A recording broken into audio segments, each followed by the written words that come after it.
Hey guys, it's Daniel McGinty here, your youth pastor at Pipeline, and we've had a really great week. Last week we talked about being generous and not coveting stuff because it really doesn't make us happy anyway. Really putting the focus on Jesus this Christmas because that's kind of who it's about.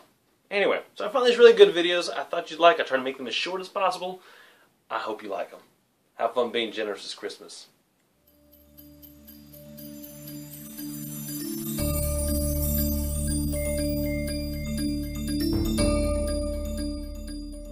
And here's the reason why. The 10th point is this: generosity promotes the worship of Jesus Christ as God. This is why it's cheerful to give. The more you give, the more opportunity there is for more people to meet and worship Jesus. It's that simple. Am I saying we buy people's salvation? Not at all. But by funding gospel work, we're opening up more opportunities for more people to meet and worship Jesus as God. That is exciting. When you and I die, all of our possessions will stay here. The only things from the earth that we will see in heaven are the people who met Jesus. So that's the great investment. Back to my Alexi story at the beginning. She says, "Daddy, what do you want for Christmas?" I said, "You are my daughter. That is my gift. I don't mind getting things from my kids, but I really like having my kids. They're the gift. I don't mind getting things from God, but God giving himself to me in Jesus, that's the gift. And I don't mind giving things to people, and I don't mind spending money on people, I don't mind funding ministry, but at the end of the day, if people don't meet Jesus and worship him and spend together with him forever in heaven, then ultimately, money's not been well stewarded, opportunity's not been well secured. We want to be generous as a church so that more people would worship Jesus Christ as God.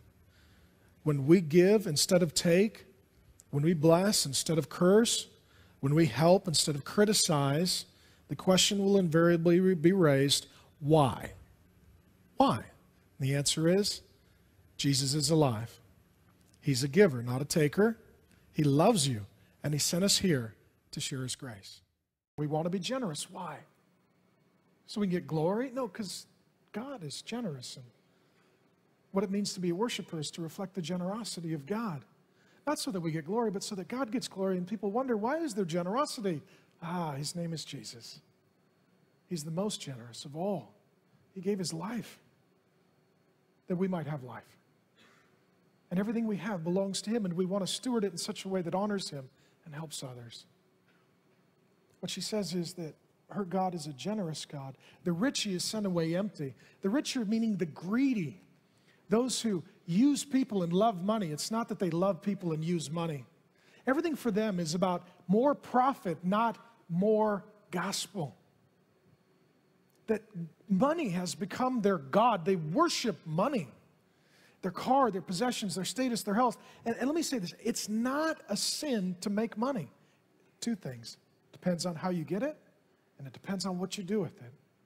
If you work hard and smart, and God makes you rich, and you're generous, praise God. If you're greedy and stingy, you're going away, particularly from this life, empty. You're going to stand before God and give an account. Because you either worship your wealth or you worship with your wealth.